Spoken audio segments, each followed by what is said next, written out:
Hi, I'm Janine Estes, your San Diego marriage and family therapist. Today, I'm here to talk to you about trust. I went through Balboa Park in San Diego and asked people what it meant to trust in a relationship and what other people thought about trust.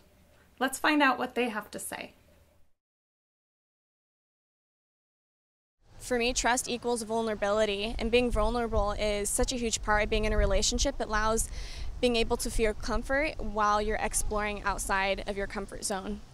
What is for me to trust someone?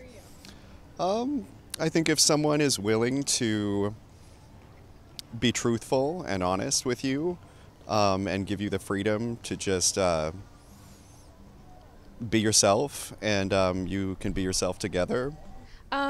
Well, it looks beautiful, for one. It just means that you believe in the person. Like, you don't have any worry or any doubt with them. And I know this because I'm married, and I trust my husband very much. We've definitely had our bumps, but we're rebuilding it and we're getting there.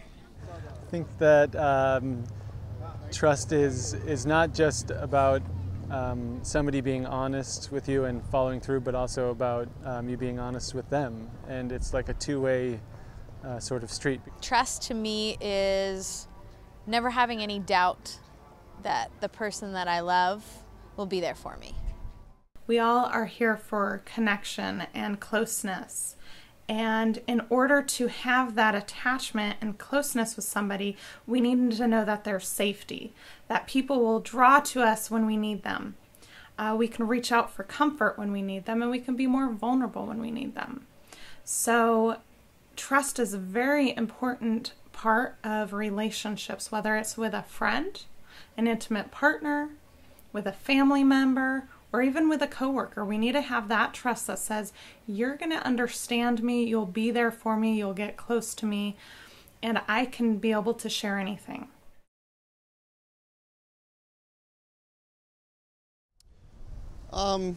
Yes. I don't have an answer to that question. I'm not sure that that's ever really, it's not something that's I've had to deal with, but I have a feeling that it wouldn't be easy for me to be able to repair that. In my experience, it wasn't. Yeah, we're all human beings. We all stumble. We all err. We do the best we can, but being human, we're all subject to stumble. So I think there is. Yeah, I'm actually going through it right now with my husband, and it's definitely possible. I think you have to ask what the person was looking for. Is it okay with you that they need something that they're not getting in the relationship?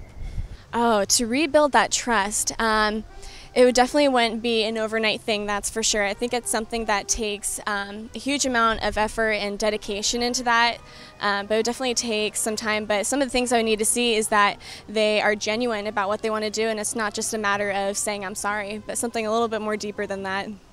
I do think it is possible in a certain set of circumstances to rebuild, but I think it takes a lot of work, especially on the part of the person who had the affair, and mostly I think it has to do with actions and following through and sacrifice, because specifically I think around certain levels of privacy and creating conditions to rebuild trust. So following through when you say you're going to do something, and understanding that the level of transparency that you have to live with is going to be higher, sacrificing a little bit of that sort of personal space or whatnot to rebuild that relationship. As we grow up, we change, and if he's willing to work on it with me, then I'm willing to work on it with him, and you have to start somewhere. Yes, it is possible to repair after somebody really hurts the trust in a relationship. It is possible. It takes a lot of work, and the partner has to be willing to jump through a lot of hoops. But at the same time, we have to go back and look at what caused the injury to begin with.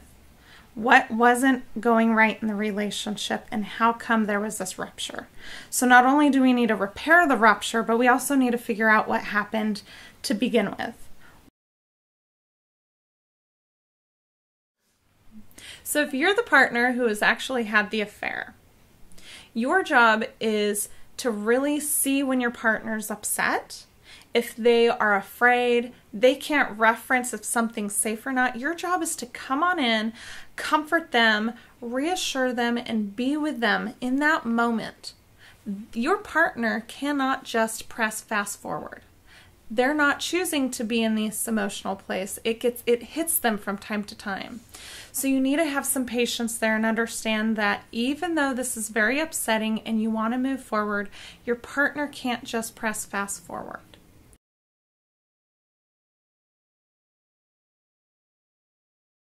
So you've been cheated on, and that trust has been broken. Now what?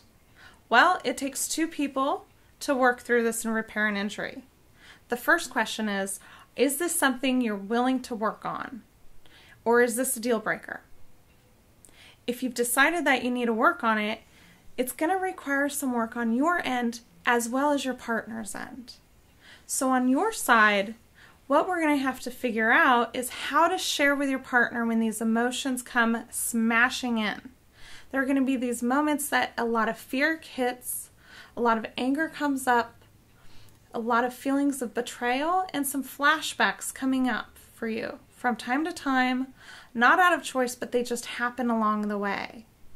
Your job is to really sort out what you're feeling and turn to your partner in a way that is not attacking, but is really open about how hurt you are, how scared you are, or how you can't reference that something's safe or not. This is going to be your work.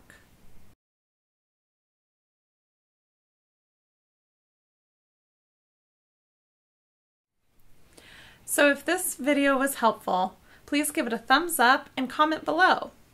And if you'd like more resources about trust, rebuilding after an affair, please visit my relationship blog called Relationships in the Raw and click the link below. Thank you.